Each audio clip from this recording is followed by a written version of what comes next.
Greetings, visionaries, innovators, and change makers. Welcome to the final day of Global Speakers Talk's second annual live conference. My name is JB Herrera, and I'm honored to guide you through our transformative journey one last time this week. Now, over the past 2 days, we've built an incredible foundation together. On day one, we explored the art of communication in public speaking, trying to find hacks and tips that equip ourselves with practical tools to amplify your voice, inspire others, and create meaningful impact. On day two, yesterday, we turned inward with overcoming mindset lies to achieve goals, uncovering the internal stories that limit us and replacing them with empowering truths. Now today, on day three, we're going to take everything that we've learned and channel it into action. We explore the cornerstone of long-term success, resilience. Resilience is the ability not just to endure challenges, but to adapt, thrive, and grow stronger because of them. It's about harnessing the setbacks, the failures, and the adversities of life to forge a path towards victory, not in spite of obstacles, but because of them. So, to set the stage for today's theme, let me share a story. It's called The Oak and the Storm. Once upon a time, in a vast meadow stood a mighty oak tree. It towered over the landscape, and its branches stretching wide, its roots running deep. It was admired by all who passed by. It was a symbol of strength and stability. But the oak's life was not without challenges. Every season, fierce storms swept through the meadow, battering its branches and tearing at its leaves. Each storm tested the tree's strength, bending it under the weight of the winds. And one year, a particularly devastating storm raged for days. The oak's branches snapped and its trunk was scarred by lightning. Many thought it would never recover. But beneath the surface, something remarkable was happening.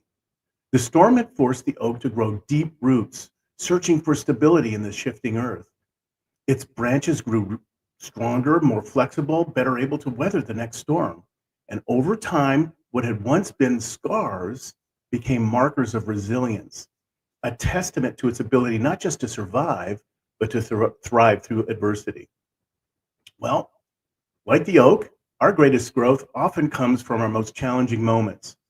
Resilience isn't about avoiding the storms, it's about learning to stand tall through them, to grow stronger in their wake.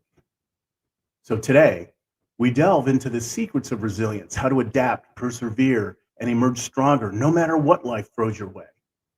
Our speakers will share insights, strategies, and stories to help you harness the power of resilience in your personal and professional life. So, let's start the event and get going with our first speaker. Dr. Emilio Justo is a renowned ophthalmologist and cosmetic surgeon specializing in refractive cataract surgery and CO2 laser blepharostomy, with nearly 50,000 procedures performed since 1989. As a Cuban refugee, he emigrated to the United States at the age of 3.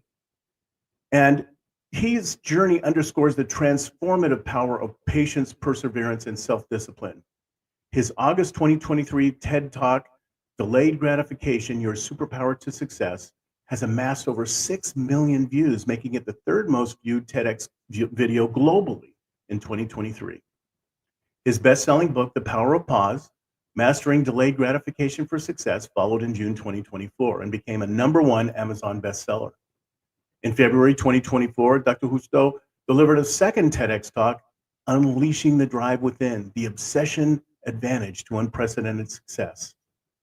And that's garnered over 1.5 million views. Married for 20 years with 3 teenage children, Dr. Justo and his family enjoy traveling and exploring exotic destinations. So let's welcome Dr. Emilio Justo. Doctor, welcome.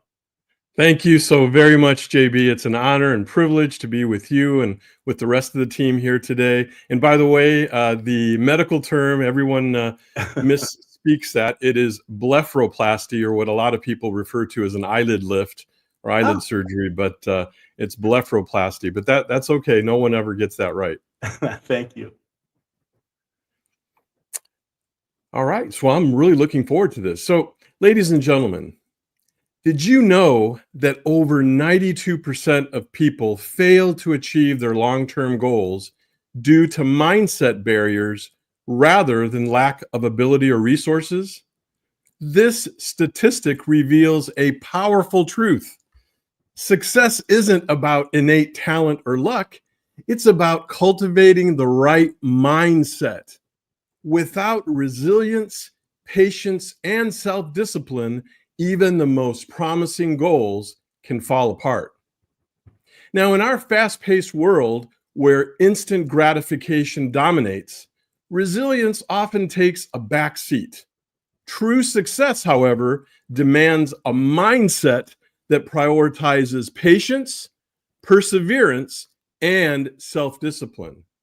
These aren't just abstract ideals, they are keys to unlocking your fullest potential. Now, as someone who has walked this path from a Cuban refugee to a successful surgeon, public speaker, and best-selling author, I've seen myself how these principles can transform not only individual lives, but also businesses and communities. Today, I'll share practical insights from my 2 TEDx talks that have a combined YouTube viewership of over 10 million at this point. Number 1, delayed gratification, your superpower to success. And number 2, unleashing the drive within, the obsession advantage to unprecedented success. Together with life-changing strategies from my book, The Power of Pause, Mastering Delayed Gratification for Success, we'll explore how these principles can help you overcome obstacles, achieve your goals, and build a resilient mindset. Now, mindset is often the invisible force shaping our decisions and actions. Unfortunately, many of us unknowingly fall victim to common mindset lies that hold us back. For example, you've probably heard, quote, "Oh, success should be easy if I'm good enough." Well, this lie fosters a shortcut mentality, leading to frustration when challenges arise. It undermines the understanding that meaningful success requires hard work, patience, and growth over time. How about, quote, "Failures define me"? Well, believing that failure is a permanent reflection of your worth discourages risk-taking and growth. This perspective ignores that failure is often the precursor to breakthroughs and innovation. We need to embrace our failures, which ultimately allow us to bounce forward towards success. How about this one? Quote, "I need immediate results to stay motivated." Well, in a world of instant gratification, many people struggle with long-term thinking. This mindset devalues persistence, leading to abandoned goals when success doesn't happen overnight. Now, these mindset lies aren't just false, they're destructive. And here's why. Effort builds character. Achievements that come from overcoming challenges create a deeper sense of fulfillment and confidence. Failures are teachers, they're not enemies. Every misstep provides valuable lessons, refining your strategies and strengthening your resolve. Patience multiplies results.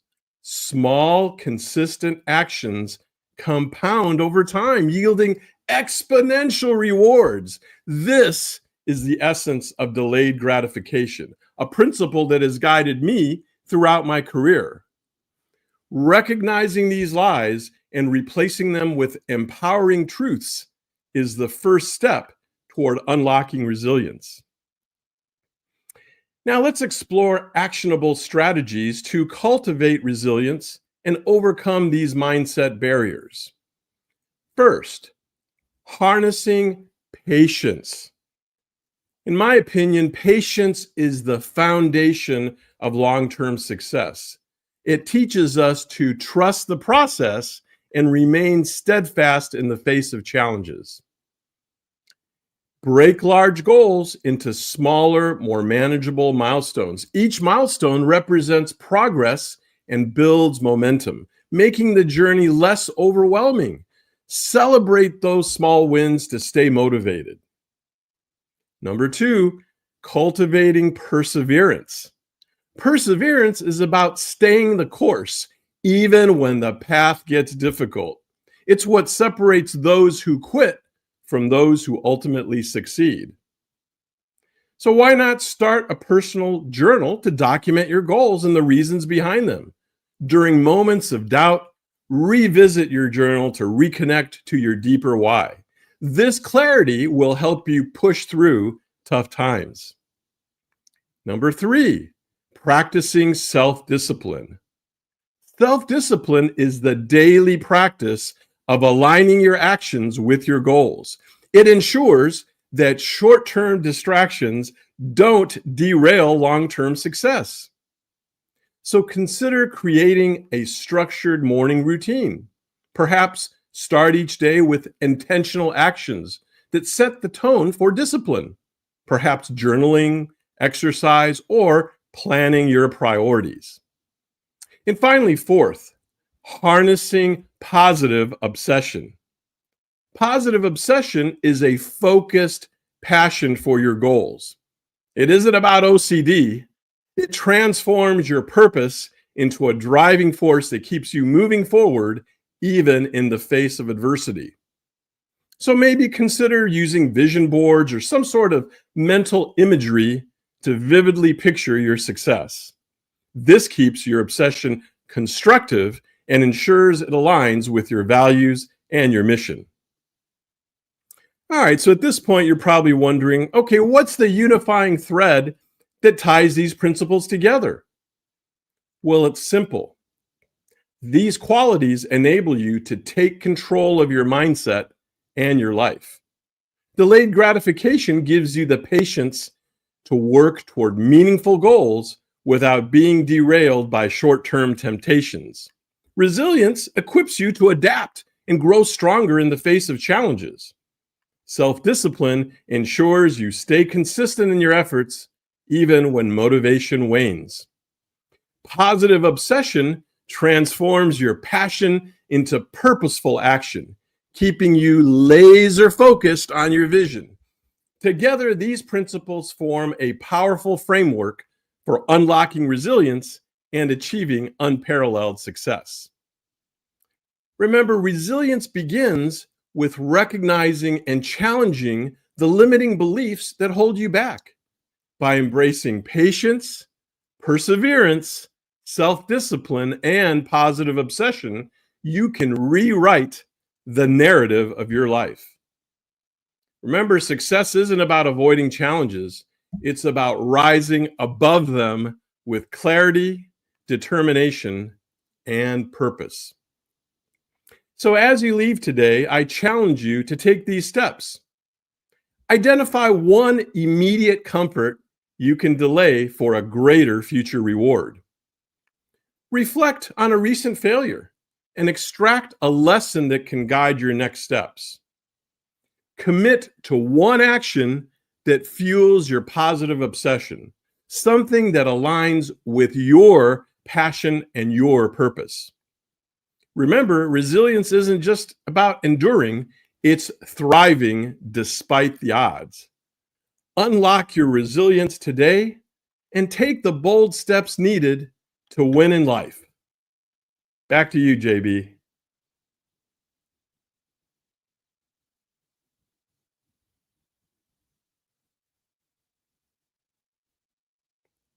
You're on mute, JB. Thank you, Emilio. I love the 4 principles: patience, perseverance, self-discipline, and harness positive obsessions. That's amazing. Simple, but not easy. Right. But and that's the key is following those on a consistent basis. I want to invite all of the viewers to look down so you see the ticker at the bottom and really take advantage of some of the opportunities that Dr. Emilio has for you. His knowledge and wisdom and experience is amazing. And I invite you to listen to his TED Talks and read his book. But start everything by going down there, look at the ticker, go to his website, and grab more information as you can.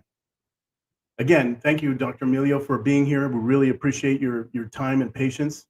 and hopefully you can affect millions more people as you continue in your journey too. Thank you so very much, JB. Appreciate the kind words, and thank you to the entire team at Global Speakers Talk. Much appreciated, and happy holidays and Merry Christmas to each one of you. Oh, thank you. Okay, well, let's move on to our next speaker. Ladies and gentlemen, it is my honor to introduce our next speaker for day 3. Please welcome Eleni Manous, a remarkable woman whose life journey embodies resilience, faith, unwavering dedication to empowering others. She's a multifaceted individual who wears many hats with grace and purpose. She's a women's empowerment advocate, a devoted woman of God, a loving mother, and a friend to people, pets, and nature alike. She has a master's degree in education and a diverse array of certifications ranging from fitness to coaching. Her expertise spans multiple disciplines. As a cancer survivor, Eleni has faced life's challenges head on, emerging stronger and more determined to make a positive impact. And her mission in life is clear: to bring hope, healing, and encouragement to women everywhere. Her message is one of resilience, drawing from her personal experience. And like the mythological phoenix, she has risen from the ashes, her strength rooted in a deep sense of identity, faith, and self-worth. So please join me in welcoming Eleni Manous. Eleni, welcome. Thank you so much. I appreciate the introduction. I'm very excited to be here. So I'll just go ahead and get started. Resilience. We have been discussing it now for 3 days. Resilience is the ability to cope with and bounce back from difficult events, whether they be social, physical, mental, emotional, and I'd like to add spiritual. And we all know there are many myths that surround resilience, including the fact that resilient people don't feel sad. They don't take breaks. You're just born with it. Well, I'm here to tell you that resilient people can indeed feel sad. We all need breaks, and everyone is broken, sadly, at some point in our life. And it's not a weakness. Yes, you can learn to be resilient. You're not just born with it. However, becoming resilient is a process. Think about it. When an artist places a piece of glass in the eye of the flame, or when a potter puts the vessel in the hot kiln, or when a smith places iron in a hot forge, it's the heat that allows the element to be strengthened in order to fulfill its intended purpose.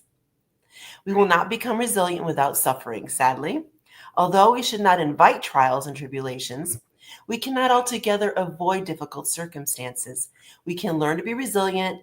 We can collect knowledge, coping strategies, and experiences along the way. Sometimes we have time to prepare for life storms, and other times the storms come without warning. We can choose to be resilient, embrace the pain, walk through the valley, and start grasping the side of that mountain. And no matter how many times we slip back, we can choose to keep moving forward.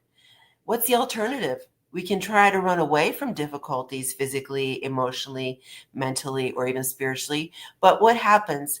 In our wake, we leave a trail of pain and suffering of others when we do so. When it comes to life, some of us bounce back quicker than others. Some of us suffer more or less. However, what matters is how we handle these circumstances. We can choose resilience even if we are in the midst of the struggle, or we can choose rage. I consider them opposites of the same coin. When we choose to have hope and we don't give up, eventually we will find a greater purpose in our suffering, as unfair as pain may be at the time. Of course, all of us would rather do without the pain. If we choose to rage and self-destruct, we hurt those we love, including ourselves.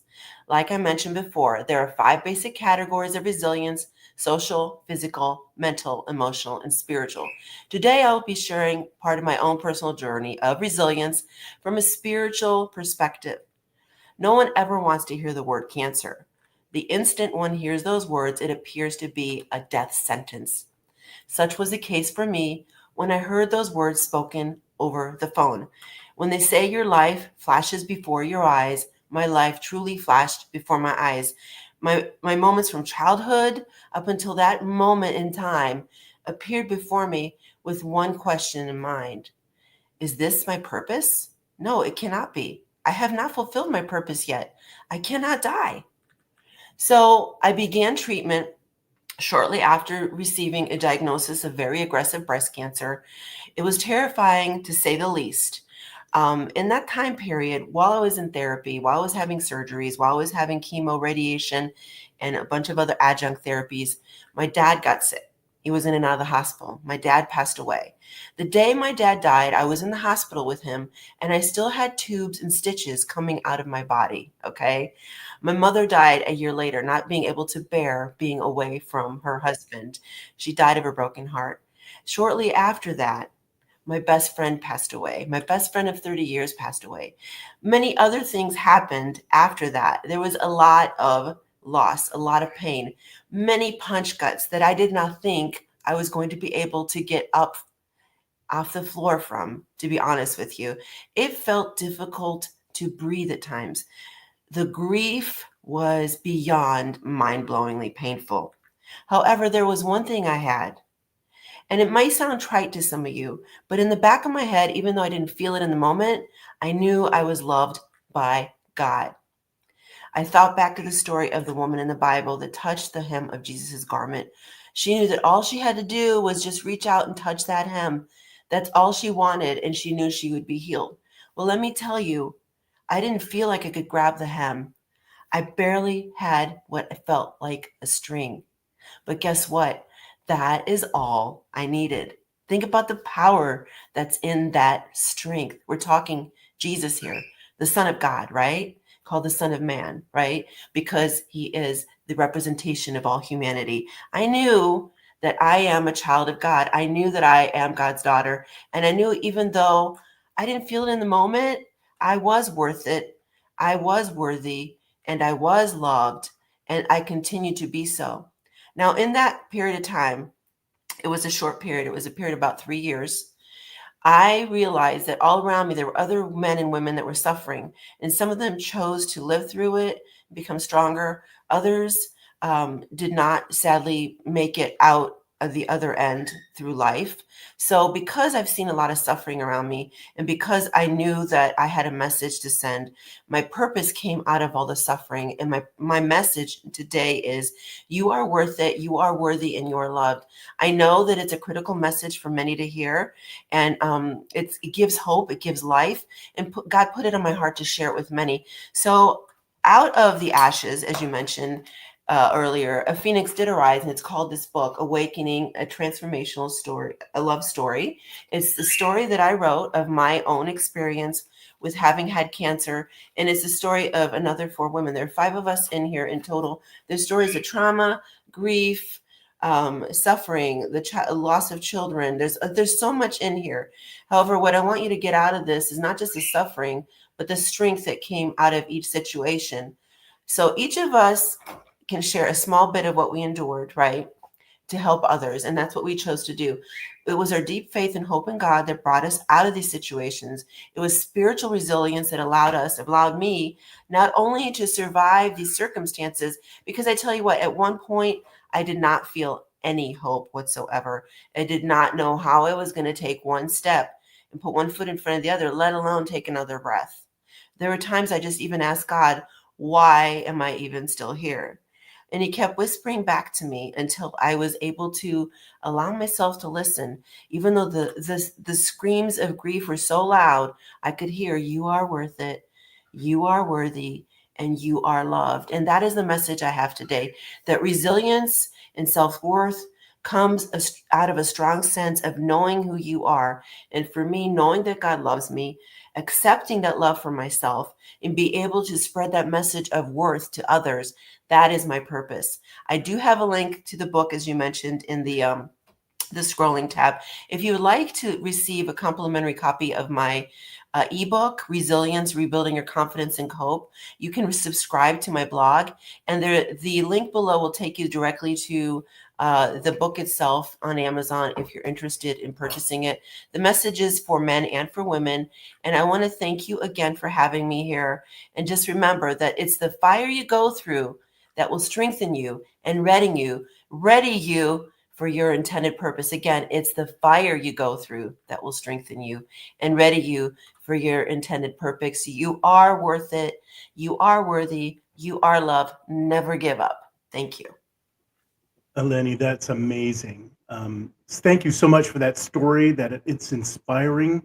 Going through what you've done, you've brought a small community, not so small now, of people around who have that faith in yourselves and in God. That you're bringing that message to people and inspiring them to become the best that they can be through that fire.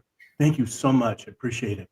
My And pleasure. everybody who's watching, please take a look at the scrolling ticker down at the bottom. Make sure that you click that link. Get over there and take a look at the book that she has and some of the other resources that she has for you too. Eleni, thank you so much. My pleasure. Okay, well, let's go to our next speaker. I gotta say, she is an amazing woman. Okay, so our next speaker is Kimberly Perry. She's a remarkable individual. She seamlessly blends the worlds of law, personal development, philosophy, theology, and style to empower others. She's an associate at a prestigious law firm in Silicon Valley. She's also a certified master professional coach and a certified personal stylist who has developed a unique approach to personal transformation that I'm sure she's going to talk about today. She's also a well-known TEDx speaker. Kimberly has pioneered the concept authentic life styling, which combines coaching and styling to help women reconnect with their core identity and banish burnout. I love that, banish burnout. Her innovative soul set approach goes beyond traditional mindset techniques, focusing on authentic alignment and deep self-understanding. This is really going to be amazing, folks. So with a background in philosophy and theology, she brings her holistic perspective to her work, addressing both internal and external aspects of personal growth. Her Unlock Your It Factor program and signature soul styling have helped numerous women design their signature lives with purpose and passion. So please join me in giving a warm welcome to Kimberly Perry. Welcome, Kimberly. Hello, and thank you. And I do need to start with a clarification. I actually do not have a background in law, and I do not live in Silicon Valley. Oh, no more. I'm not sure how that got into Sorry, my bad. I did just finish 5 years of litigation with my ex, and so I feel like I've earned an honorary degree There you go. in family law in the state of Utah. But I do, especially because of that background, I want to make it very clear. I am not a lawyer. I do not have a background in law, but I do have a background with burnout. And burnout is a pervasive problem that is impacting the world in unprecedented numbers. In the United States alone in 2024, research shows that 48 to 60% of the American workforce is dealing with burnout. And women historically have experienced burnout in greater numbers and burnout more quickly than men, both at work and at home. And the reason for that is not because women are weak or because they're less capable. It's because historically we push ourselves twice as hard. We're twice as hard on ourselves. And we expect ourselves to live up to every role and fulfill everything with unprecedented expectations. Now that was me. In 2014, on paper, I had it all together. I have a master's degree and I had created a 16-year career in academia, serving in leadership positions, helping to develop. I was a pioneer in an online learning program and went from 3 core pioneering instructors to a program that now services students worldwide. I helped train and lead both instructors and students in reaching their highest potential and finding their fulfillment in life. Now, even though I had my degree, I had a 16-year career, I had a husband, 2.5 kids, a dog, and a house with a white vinyl fence, I reached a point that a lot of people call the midlife slump. In my relationship, there were a lot of dynamics that were rough and that were wearing on us, but I just told myself it's normal. Everyone hits rough patches. If we just push through, we'll get through it. Well, the same thing happened in my career. Although I had been skilled at reaching goals and climbing ladders, there comes a point in any profession, in any organization, where there is only so many ladders to climb. And it's easy to reach a plateau. Well, human beings are evolutionary creatures. We're not meant to be stagnant. And so even though I had a career that I loved, because it wasn't progressing in the way that it had when I was younger and things were new and energetic and moving at a faster pace, things had slowed down and I had gotten to where I felt like things were sluggish. And again, I just decided if you just push through and do more, you'll get through it. Well, what I found out the hard way is when you try to push through burnout, you tend to burn out faster. And in 2015, everything hit the fan. My ex came forward with a disclosure of addiction that had lasted throughout my marriage. Now, as I said, I was an academic. I was intellectual. I knew to trust my head. I trusted what I could see, touch, taste, feel, and how I could have lived for 12 years with something that had completely gone underneath the radar that I hadn't recognized at all. And that was at the root of a lot of the frustrations that we've been experiencing in our marriage. I felt blindsided. At the same time, I gave birth to my third son with the stress of going through counseling, trying to navigate marital challenges. I had spent the last portion of that pregnancy on bed rest. 2 months after my son was born, I was on the phone with a friend talking about how I was excited to get back to life. Things seemed like they were getting better with my marriage. I'd given birth to my son and I was ready for a new birth. Well, as I was on the phone with her, the right side of my body went numb. They initially thought I was having a stroke, rushed me to the emergency room, where I was told that there was nothing wrong with me. It was probably an atypical migraine and that it would go away. Well, it didn't go away.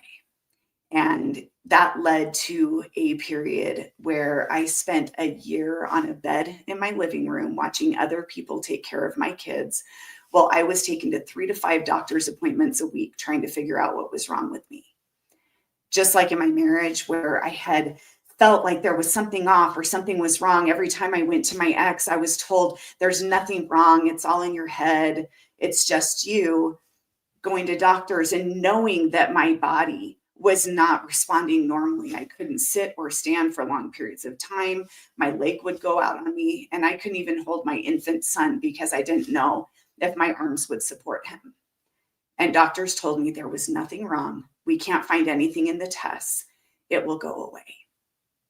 In that period, which I now call my rebranding period, I had everything that defined me pulled out from me what seemed overnight. My health, my marriage, and my career were gone. And in that point, I was ready to redefine my life. Only this time I wanted to define it by things that could not disappear. With my health conditions, as I started to get diagnoses that included the words rare, chronic, progressive, and incurable, I realized that there were no guarantees to my quality of life or what my physical ability would look like. Without a spouse and insurance, without a career, I had to figure out how, as a chronically ill single mom, I was going to provide for 3 kids. And I had to recreate my career from scratch. But as I wanted to redefine myself, I needed it to be on something that could not be pulled away overnight. So it wasn't going to be defined on my physical ability, on my resume, or on anything that could change. And as we know, life is change. Anything can change in a heartbeat. But who you are at your core is what can guide you through any of those changes that life could bring. What I found is that your personal brand, who you are and how you show up in the world, is what can help you find the resilience to navigate anything that life can throw at you. In the professional world, we're taught that the most successful brands are those that people know, like, and trust. That's what we buy. We buy from brands that seem trustworthy, that we think will last. Well, your personal brand follows those same principles. Success in all areas of life come as you know yourself, trust yourself, and come to love yourself. That is the foundation of a powerful personal brand, and that is the foundation of your signature style. So what do you need to come to know in yourself? Well, knowing your resume, knowing your skill set, knowing your strengths are all great and good, but knowing who you are lies below that. Knowing your core values will provide you the guiding north of everything that is aligned for you in life. Knowing your mission statement and your purpose can help you find the path that is right for you. It can help you stay in situations and help you make choices that are aligned with who you are. And knowing your product, knowing who you are at your core, no matter what life throws at you, you have the skills and the talents and the tenacity to navigate any challenge that comes your way. Once you know yourself, learning to trust your gut and not just your intellect will guide you on that path with 99% accuracy. Living with gaslighting in my marriage and experiencing what I term medical gaslighting from well-intentioned medical providers who did not understand my symptoms and the complexity of what I was experiencing helped me learn to trust my gut. I knew when things were off in my relationships, whether it's in a relationship at work, my relationship with my kids, and yes, in my marriage relationship. My gut knew that something was off. Even if I didn't know what was off, that guiding instinct let me know what was right for me. The same thing applied to medical science. When doctors would come saying, let's try something new because they didn't understand my symptoms, oftentimes they would try to prescribe medicines or procedures that when my gut felt off, I quickly learned that if I ignored that, oftentimes things would get worse. Learning to trust my gut helped me navigate that to where today I am a walking miracle. According to science, I should be in a wheelchair and a neck brace, and I should not be able to be a single parent to my 3 children. Yet today, a year ago, I walked off a TEDx stage, and today I continue to serve and teach about resilience and about learning to trust your gut and level up. Even if you know yourself and trust yourself, that third piece of your personal brand is essential. To love and respect yourself enough to know what is right for you, to know and hold boundaries for yourself, and to know and trust the path that is right for you will help you learn to love yourself. I love to talk about it as any other relationship. That when you have a solid relationship with yourself, when you know yourself, trust yourself, and love yourself, and when you live your personal brand consistently in all areas of your life, not only can you overcome burnout, you can banish burnout and learn to live life with your signature style. And when you do that, you have more of yourself to give because life is too short not to live it 100%. Thank you. Woo! Yes, I love it, Kimberly. Thank you so much. That's awesome. So let me ask a question. So how can people get in touch with you? How can people take advantage of everything? Yeah, my website is below. My Unlock Your It Factor course. If you are ready to build a foundation of your personal brand, that's available on the courses section. It's a do-it-yourself, bite-sized, 5 minutes a day, 5 days a week. You can get connected with yourself, come to know yourself, trust yourself, and love yourself, and do it quickly and powerfully for those of us who are busy go-getters and overachievers who struggle with time. And if signature soul styling is something that resonates with you, if you want to do one-on-one coaching and one-on-one styling with me, you can contact me through my website. That's awesome. Thank you so much, Kimberly. Really appreciate it. If you need legal advice, contact a professional attorney in there your you go. area. There you go. I love it. Thank you so much. On amazing information that you're getting today. So thank you again, Kimberly.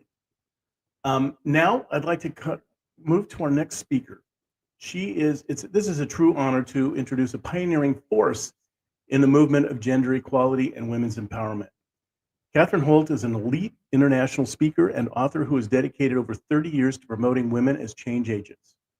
Her tireless work has centered on elevating women into leadership and decision-making roles, ensuring their voices are heard and their contributions recognized.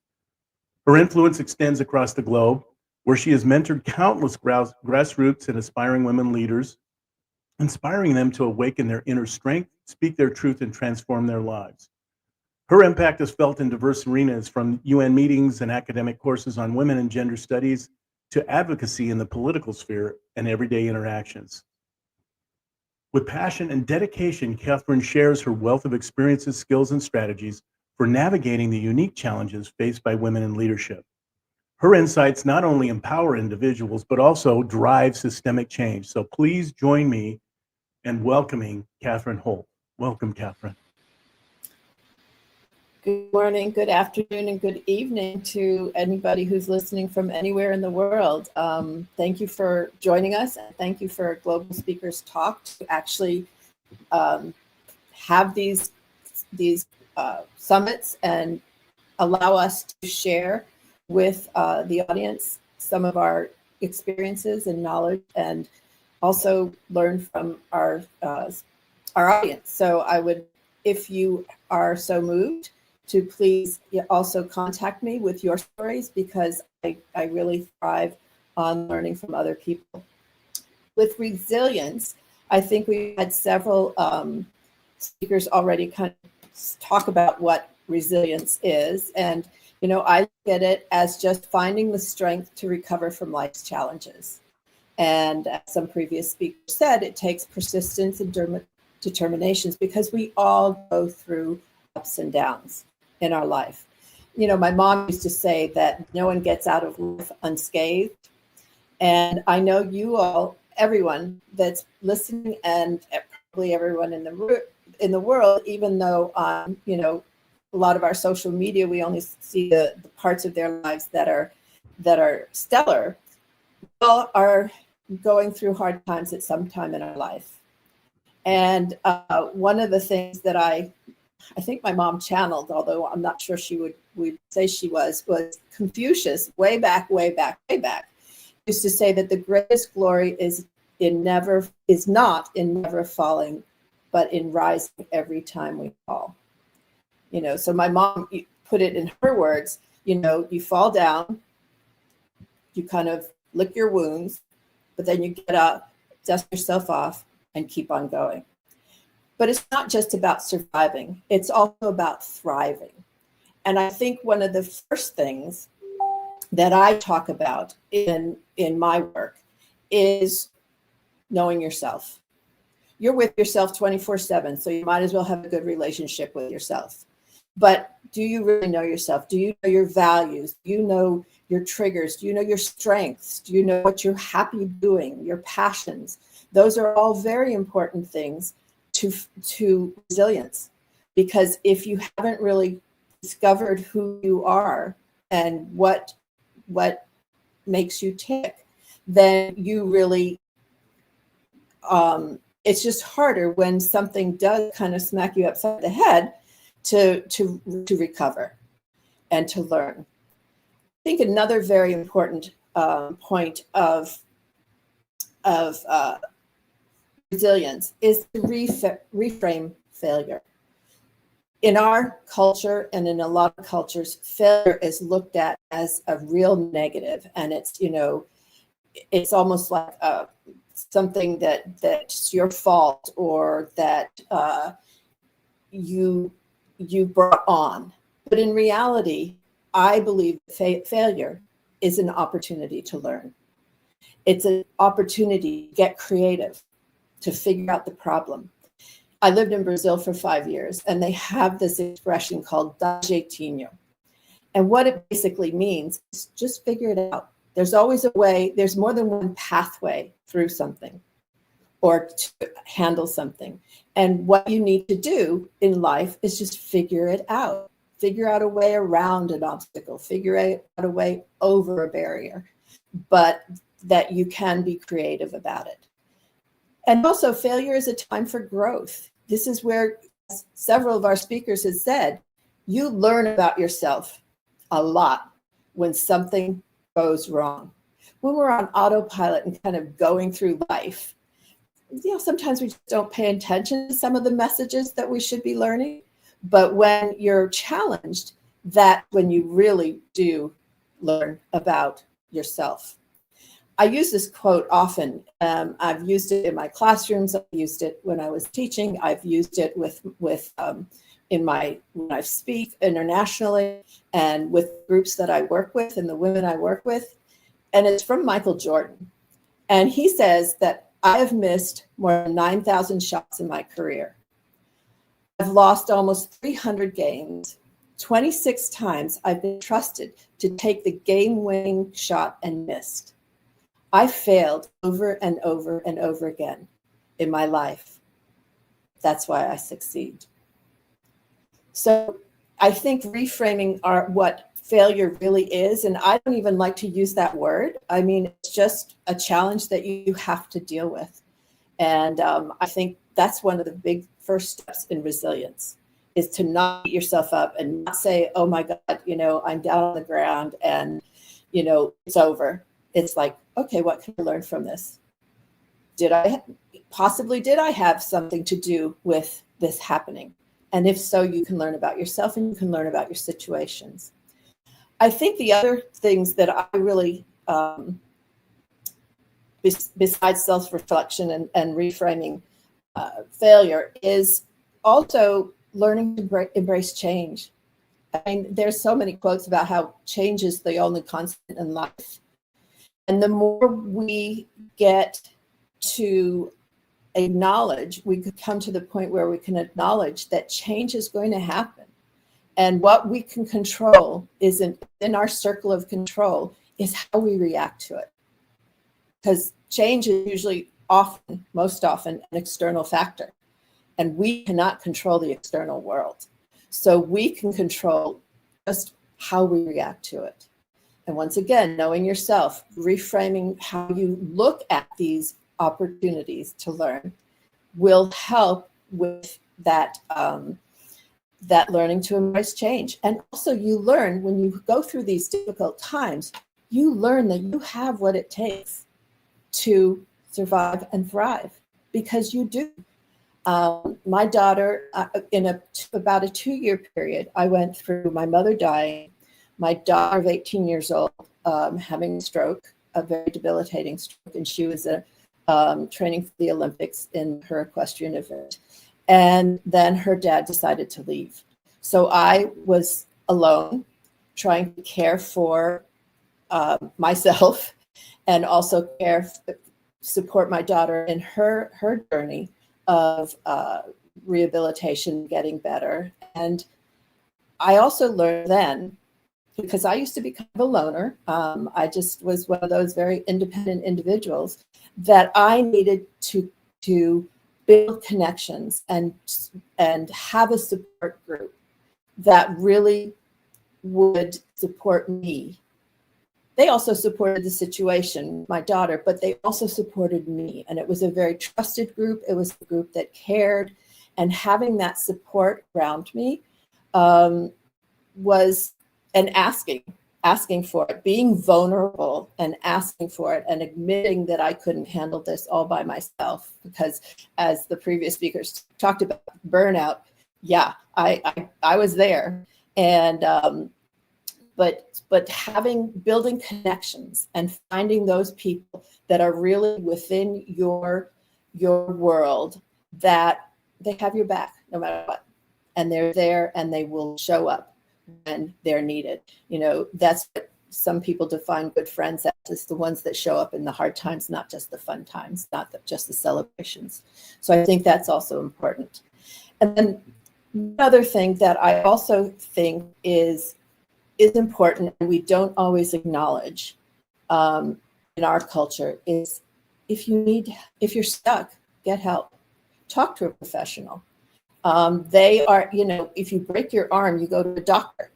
If your mental well-being is challenged, or you feel stuck, or you're just overwhelmed, they are trained on what to do to help guide you through a process that will help you get through these challenges. I think that's so important, and that's something sometimes that we don't acknowledge in our culture, and we sometimes kind of look down upon it. And I think that needs to change, because it's just like I said, you break your arm, you go to your doctor. You need some help from the mental well-being, you go to somebody who has the skills to help you. So in all that, how do we build this resilience? And a lot of the building resilience is kind of following these steps. Look inwards, figure yourself out, figure out how, look back on, some people are very afraid when you say self-reflection, because they, oh my God, it's going to bring up all these emotions.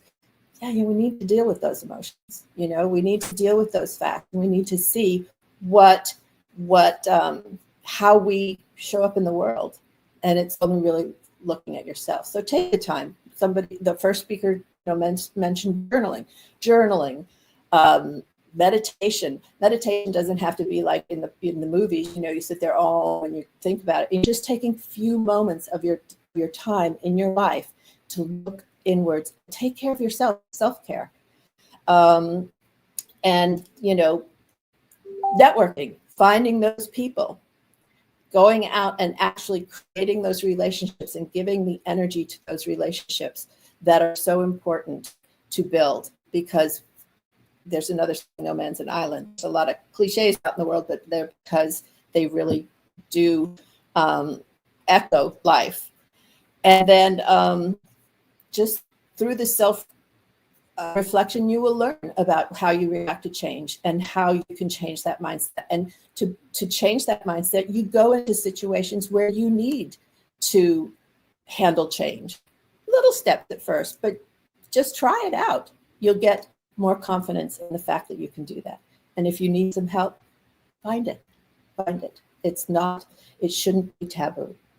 So that's how I deal with resilience. And if you need to contact me, I will be having some new courses on my website at catherine-holt.com.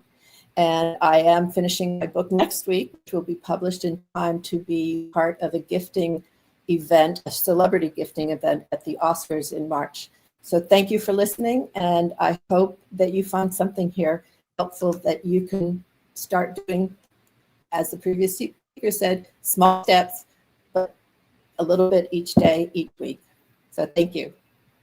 Thanks, Kathy. That's awesome. Great insights.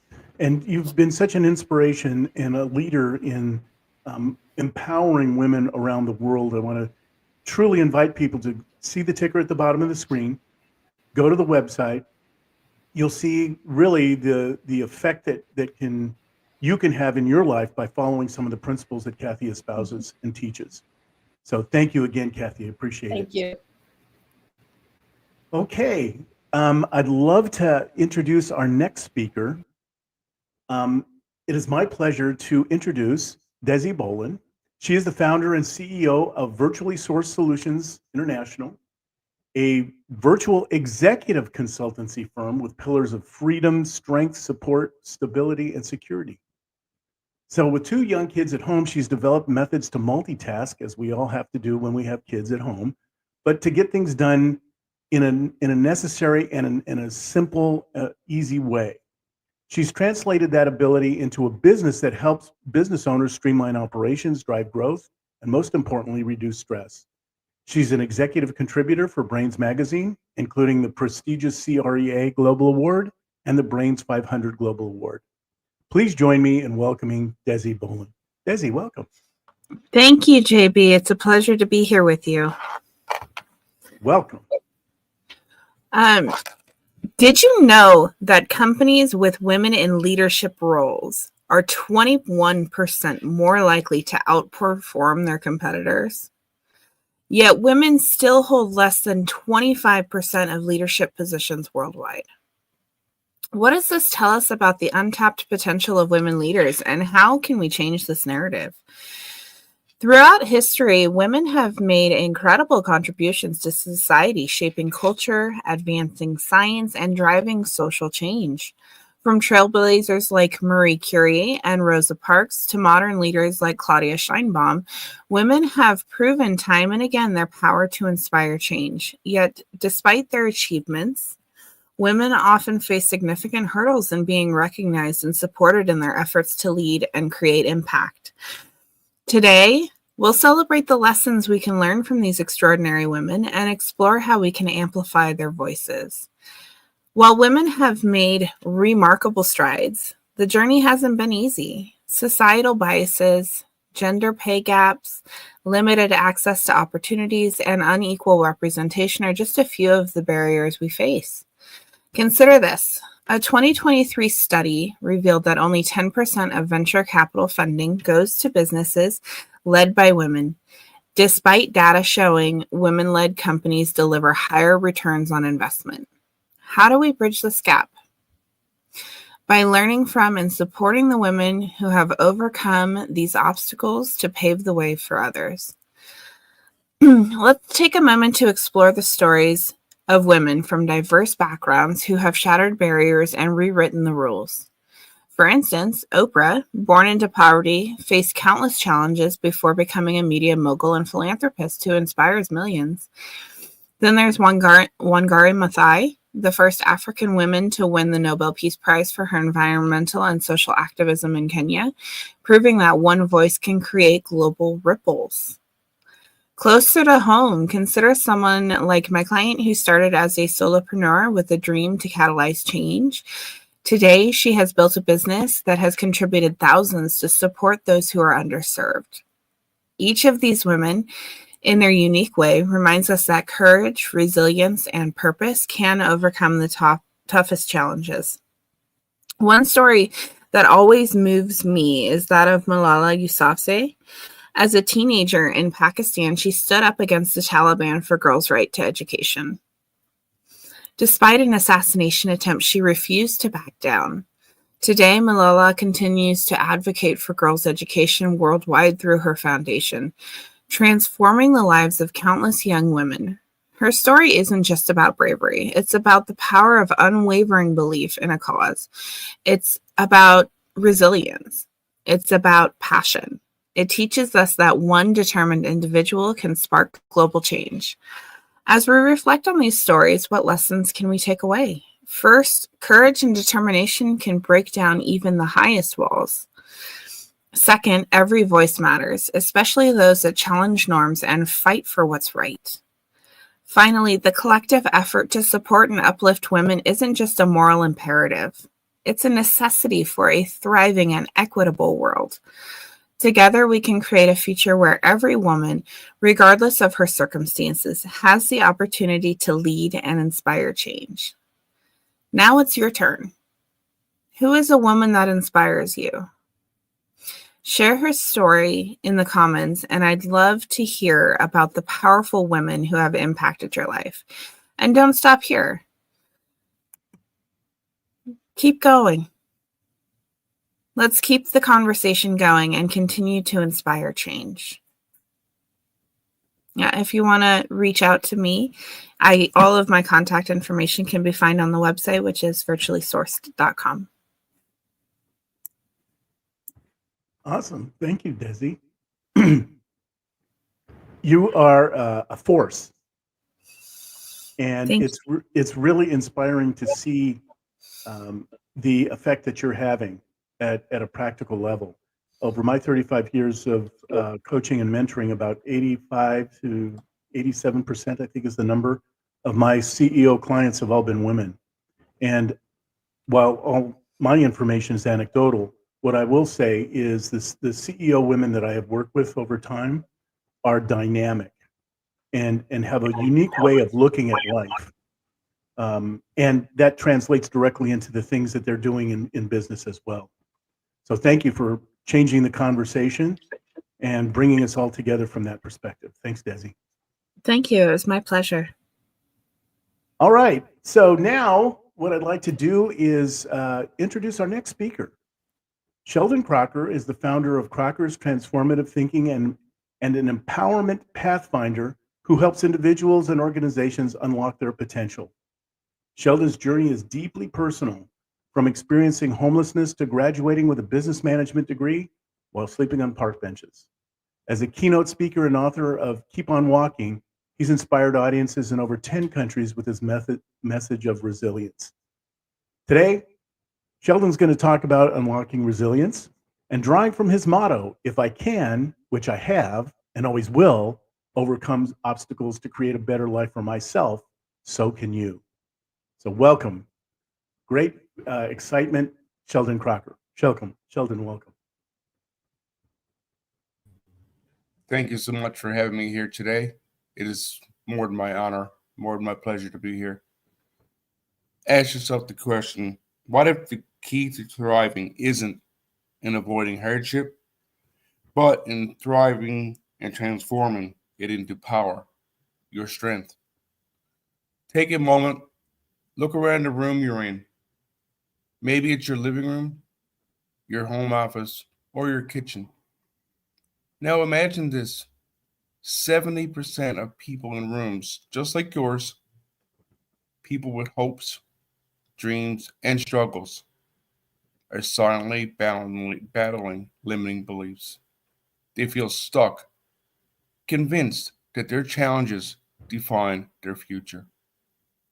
Here's a question for you. Did you know that over 90% of our daily thoughts are repetitive, and many of them are negative? Think about that for a moment. How many of those negative thoughts have shaped how you see yourself or what you believe is possible? Let me share something with you. When I was born, doctors told my parents, your son may never walk. I was far too young to understand those words, but I believe they left a deep mark on my parents. Instead of feeling hope or determination, they seemed to carry guilt and shame about how I turned out. As a child, I didn't feel their patience or love as I fought with an ounce of strength to move forward. What I felt instead was their disappointment. I couldn't fully understand why, but I could sense that they believed something was wrong with me. But I refused to let that stop me. I taught myself to walk, sliding along the walls and bumping my way down the stairs on my behind because my legs were too weak. It wasn't easy, but I was determined to play and run like every other child. Eventually, I came to accept that wasn't going to be possible, at least not in the same way as them. Years later, I completed the Telly 10, a 10-mile road race, defying every expectation. I even managed to finish ahead of other people. So now I'd like you to join me, take a deep breath,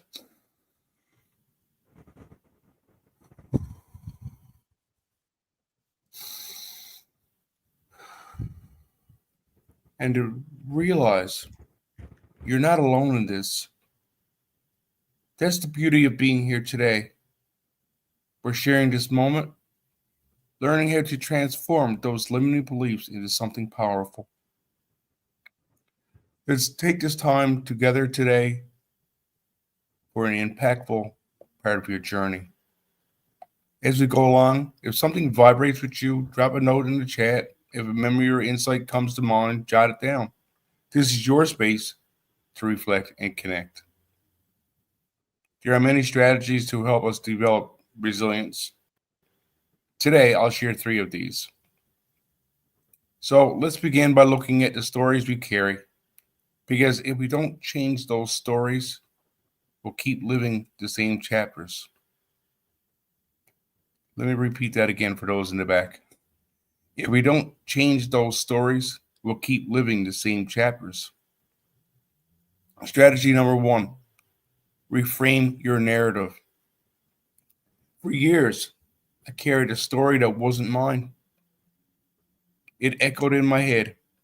You'll never amount to anything. You're just a disabled welfare bum. I heard it at home, at school, even from people I trusted. And I believed it, every word of it. I let those words sink into my bones until the day that they felt like truth. I carried them into every room I entered, letting them decide what I deserved. But one day, after hitting rock bottom, I realized something. My life wasn't over. It was stuck on repeat because I kept replaying the same false story. That day, I made a decision. I would no longer let other people's words define my future. It didn't happen overnight. I started by writing down the lies I had been told. I stared at them on the page. These stories that weren't serving me. And then I rewrote them. You're not enough became you're more than enough. You'll never succeed became you're capable of greatness. I am broken became I am unbreakable. And so are you. And slowly, as my words changed, so did my life. What about you? What's the story you've been carrying? Take a moment to write it down.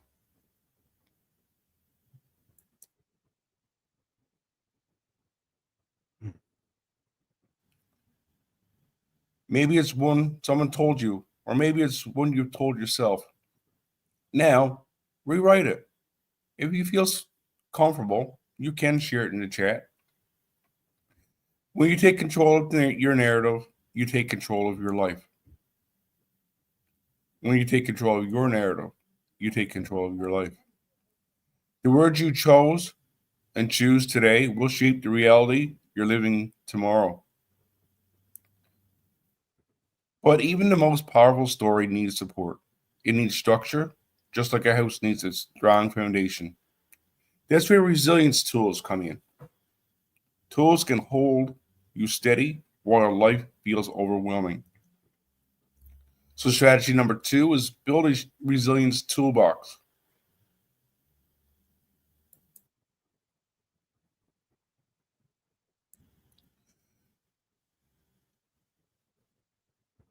Think of resilience as a skill, a muscle that grows stronger the more you use it. But no one builds a strong foundation without tools. When I hit my lowest point, I felt like I was standing in the middle of a storm, cold, exposed, and battered by relentless winds. That's when I started building what I now call my resilience toolbox. The first tool I added was gratitude. At first, I could only manage small things. I woke up today. I have shoes to wear. Someone smiled at me today. Every one of these felt like a tiny flicker of warmth in an otherwise freezing world. Gratitude doesn't just change your mindset. It's like a fire that warms your heart and lights your path forward. The second tool was connection. During my darkest days, a friend who refused to let me disappear reached out. They connected with me, and it was like a lifeline, pulling me out of quicksand and onto solid ground. The third tool was self-compassion. I spent years tearing myself down. Each failure felt like a weight down on my chest. But one day I said to myself, Sheldon, it's okay to fall. It's not okay to stop trying.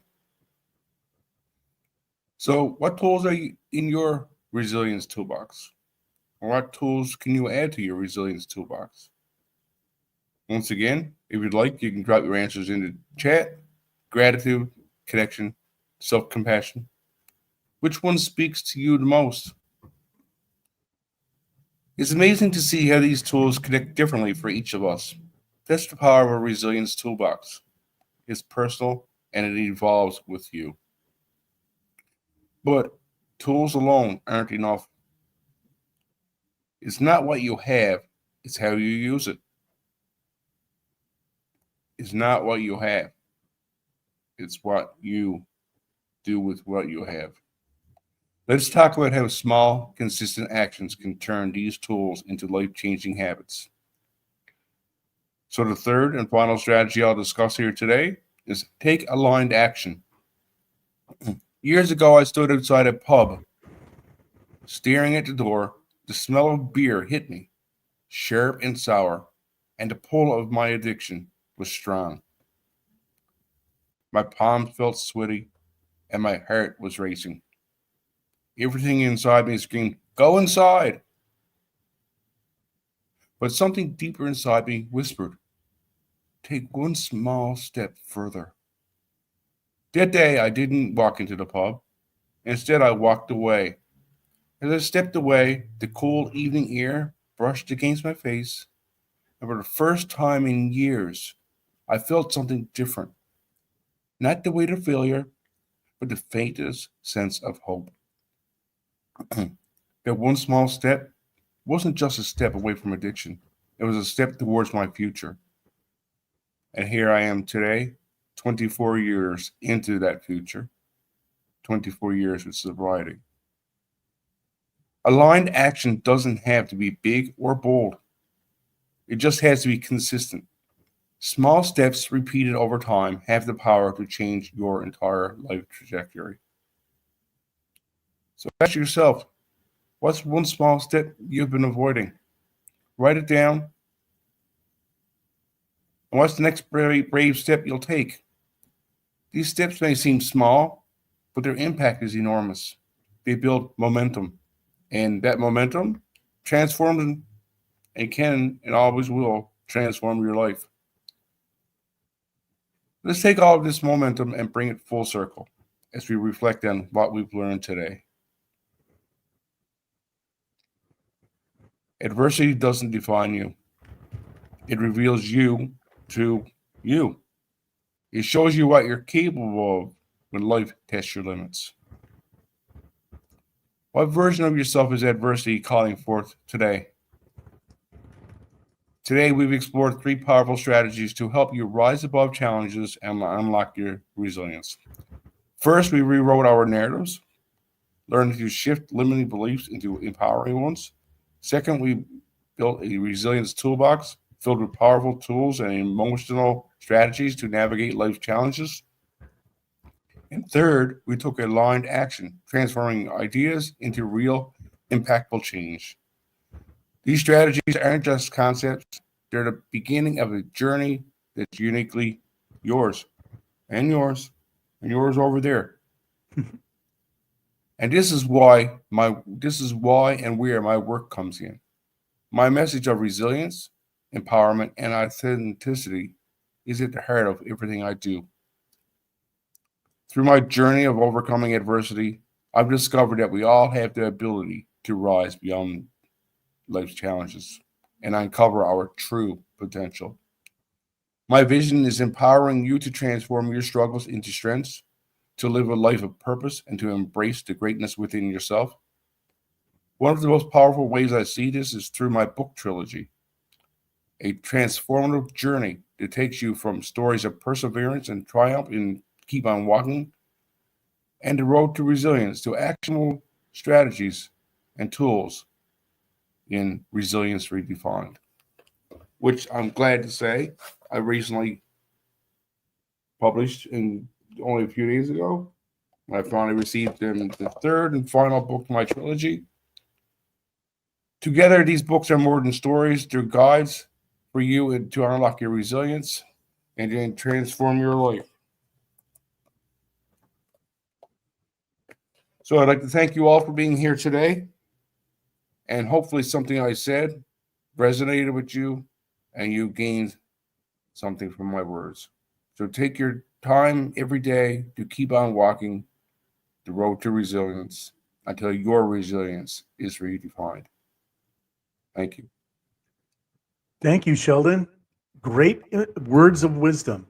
Remember, everybody, 3 strategies: reframe your narrative, use your resilience toolbox, and align your action for impactful change. So thank you, Sheldon. Really appreciate your guidance and your wisdom today. Everybody, get excited for our next speaker.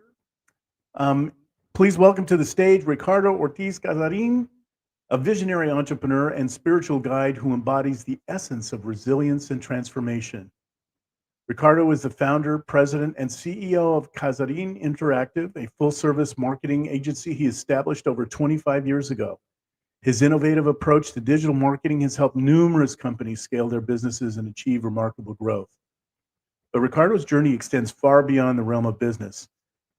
Many years ago, Ricardo experienced a profound supernatural awakening that reshaped his life's purpose.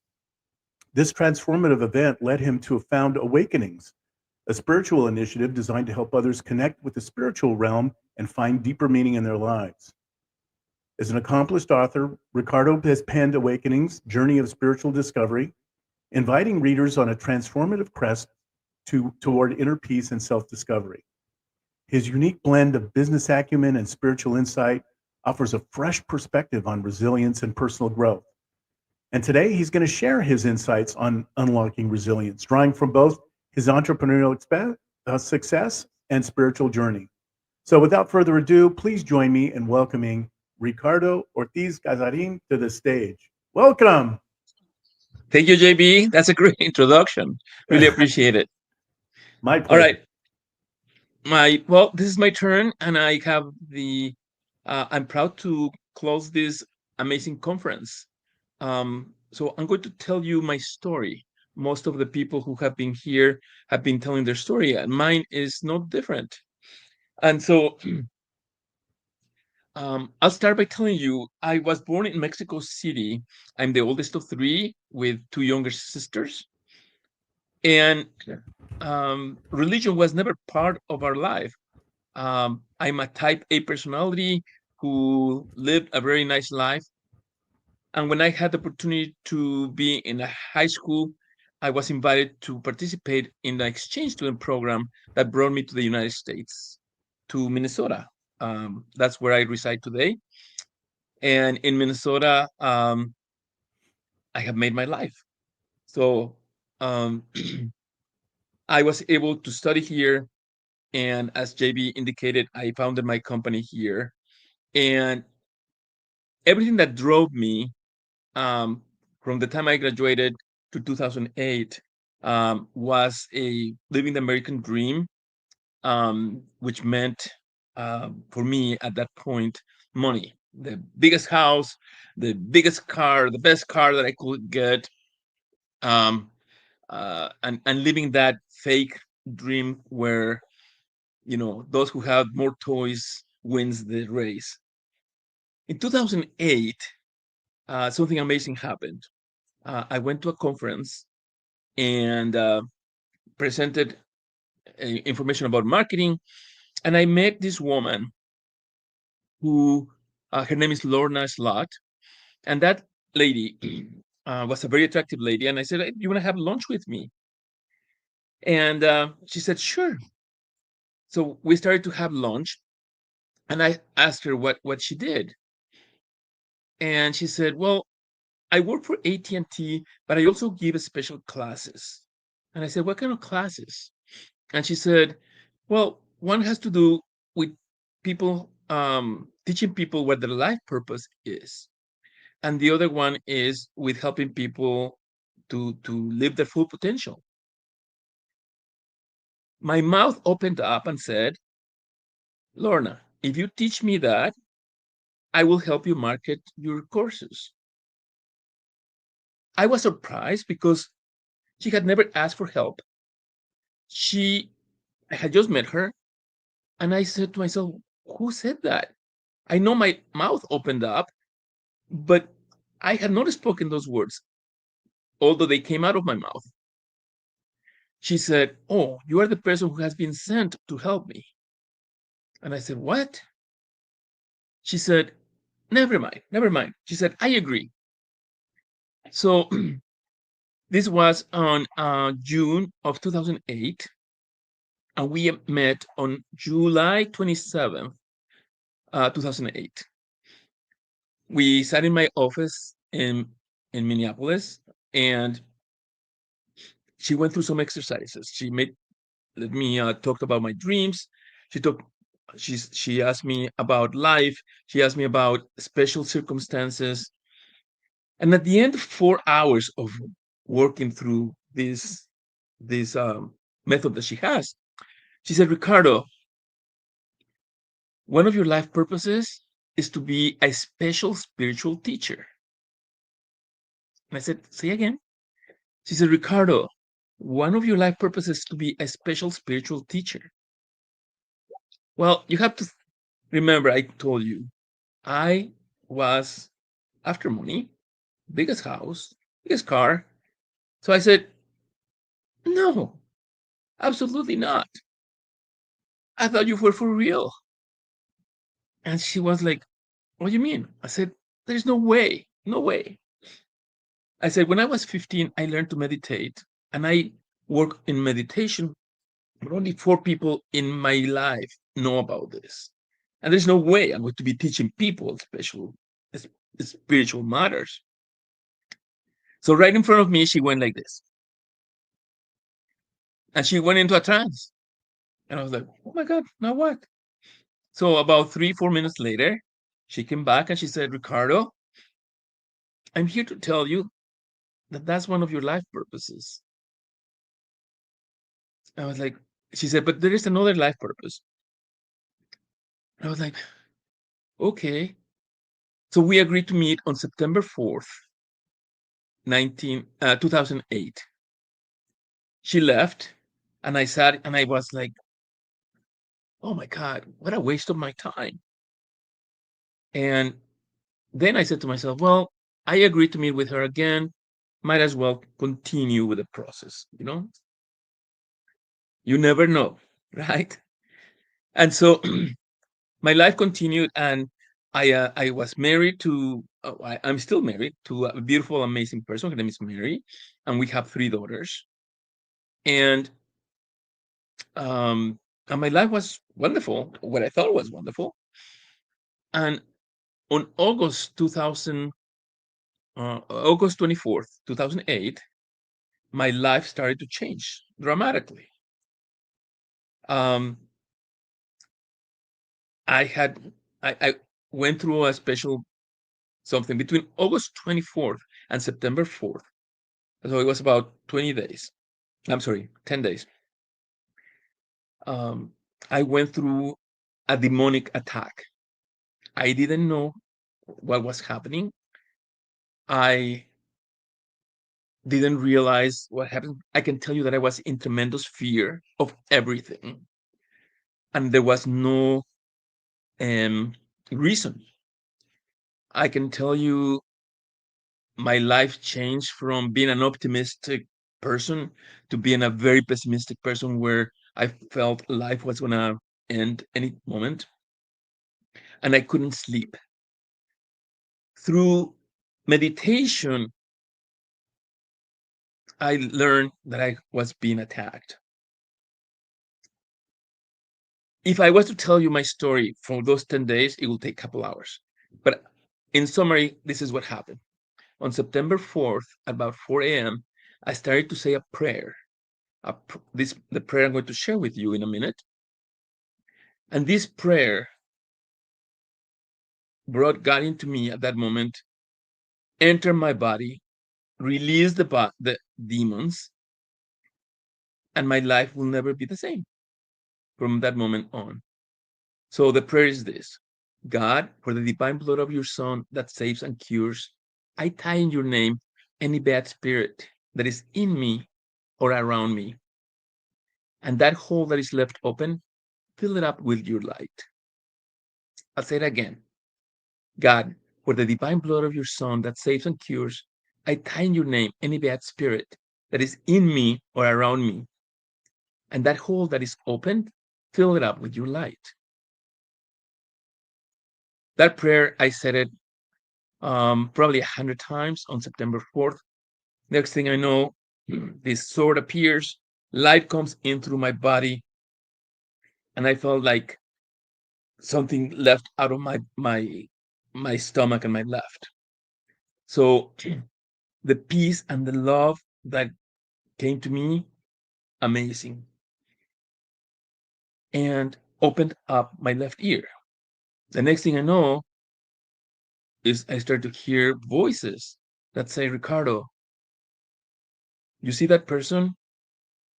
Tell them that it's okay, that they should learn meditation. Well, I never seen that person, and so forth.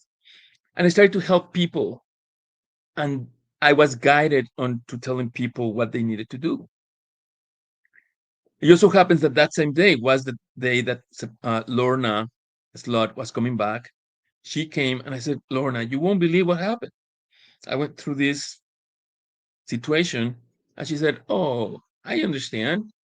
She said, I was the messenger to come and tell you your life was about to change, and now you need to embark on learning this. So she put me in contact with a spiritual master. Her name is Lucille Crow, and I learned Reiki. I learned how to heal with flower essences. I learned about Akasha, and I learned to heal myself and to help heal people. So that was 5 years of learning, and then she put me in contact with Don Marion, and I spent another 5 years of learning, specifically about Akasha. And so I spent 10 years learning, and in the process, I have been sent probably 100 people to help. At first, I didn't know what I was doing, but I was like guiding people. I was being told what to tell them. So I was not afraid. And so what I had to do, all I had to do was to go into meditation, do a specific prayer, and tell them what I was hearing. And people who were going to get divorced stopped from getting divorced. People who were going to get suicide stopped from suicide. And next thing I know, I realized, oh my God, I'm becoming a special spiritual teacher here. Lorna was correct. So all of these, it took me about 10, 11 years to gather this information. But at the end, on summary of what I learned is this.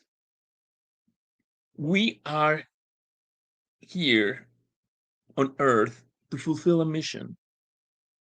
There are 3 parts to each of us: the body, the part that you can touch.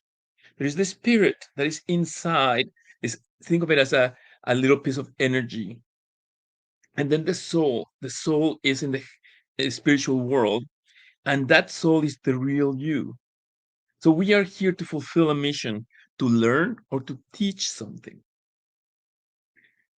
So in order to have the best joy and the best life possible, the first thing you need to know is to understand what your life purpose is. For me, there are 2 of them. Lorna gave me the second one on that September 4th.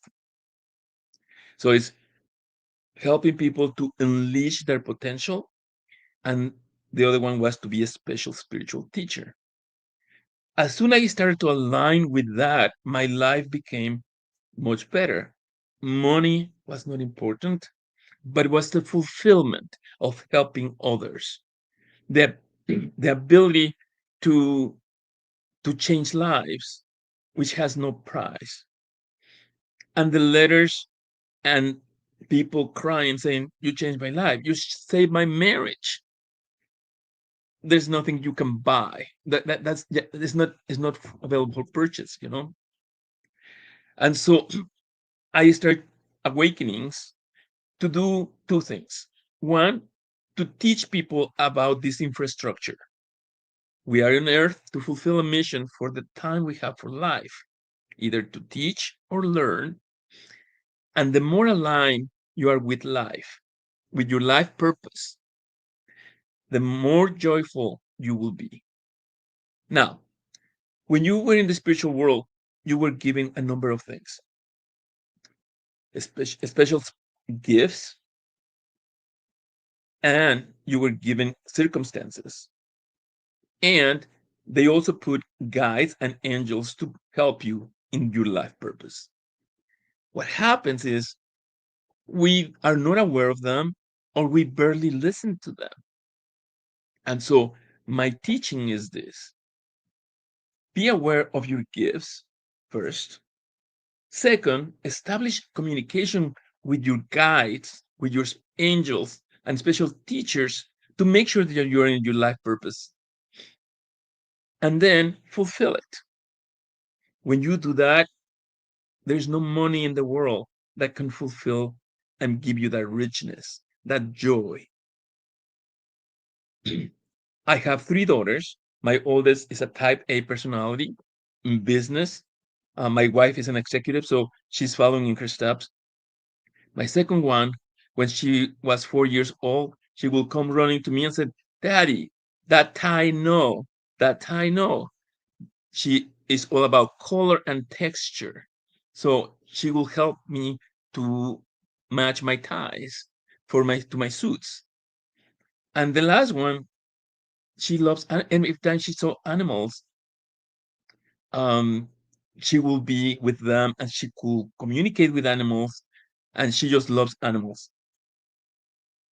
My oldest, 27, she works for Best Buy headquarters executive. She's a executive there.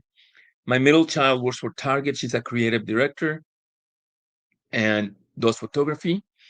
And my youngest child is studying veterinary at the University of Wisconsin. Since I learned this information in 2008, I was able to guide them to learn their life purpose and to guide them through life to fulfill it. They don't know specifically this, but but I have been guiding them for their life purpose. So I invite you to make sure that you know your life purpose and that you align yourself and establish communication with your guides and take advantage of the gifts that came with you. So I am proud to be the founder of Awakenings, awakenings.com with a Z at the end, and you can find more resources there. And I appreciate Anshu and JB for the opportunity to speak about me today or about Awakenings today, and look forward to learning more about the global speakers in the future. Thank you, JB. I cannot hear you, JB. I think you're in mute. Well, there we go. That also helps too. Yeah. Thank you so much. I never knew all of those things about your background and your history and what have you. I invite you all to go to the website awakenings.com. I think we have it spelled incorrectly here, so let me just change that real quickly, because we can do this. We have technology that does this. Yeah, it's Awakenings with a Z at the end. With a Z. .com. What I can tell you, having worked with Ricardo for almost a year now, is that many of his business activities embrace what he's talked about from the spiritual side and guide you in ways to do things that you would not normally experience. So I want to thank Ricardo specifically for being here today, his message, and his guidance for all the people that he's done in the past and the people that he's going to touch in the future. Ricardo, thank you so much. My pleasure. Well, as we bring day 3 and this incredible journey of Global Speakers Talk, our second annual live conference, to a close, I want to take a moment to reflect on the transformation that we've experienced together. Over the past 3 days, we've built something truly extraordinary. We began with public speaking hacks and tips, discovering how to harness our unique voices to connect, inspire, and lead.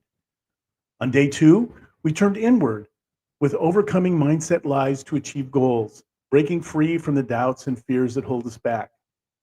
And today, we unlock the power of resilience, exploring how to adapt, thrive, and rise stronger in the face of life's challenges. Now, each of you has demonstrated the courage to grow, the willingness to connect, and the drive to create a brighter future, not just for yourselves, but for those you touch through your words, actions, and impact. But let us not forget the lesson of the oak tree from today's allegory. Just as the oak grew stronger with every storm, let every challenge in your life deepen your roots, strengthen your resolve, and expand your capacity to adapt and thrive. The scars of adversity are not symbols of failure. They are the marks of your resilience, proof of your ability to stand tall and rise stronger. And as we leave this conference, I also challenge you, as many of our speakers did, to take action. Bring your newfound skills, insights, and resilience into the world. Share your voice. Break through the barriers that once held you back. And remember, you are not alone in this journey. We are part of a greater community, united by the belief that together we can inspire change, empower others, and create a world where connection and collaboration thrive. Now, this conference may be ending, but your journey is just beginning. So go forth and be the oak tree. Stand tall, embrace your challenges, and grow stronger with every step you take. Thank you again for being part of this incredible event, for your courage to grow, and for the inspiration you bring to this world. And until we meet again, stay resilient, stay connected, and keep on rising. Blessings to everyone. Take care.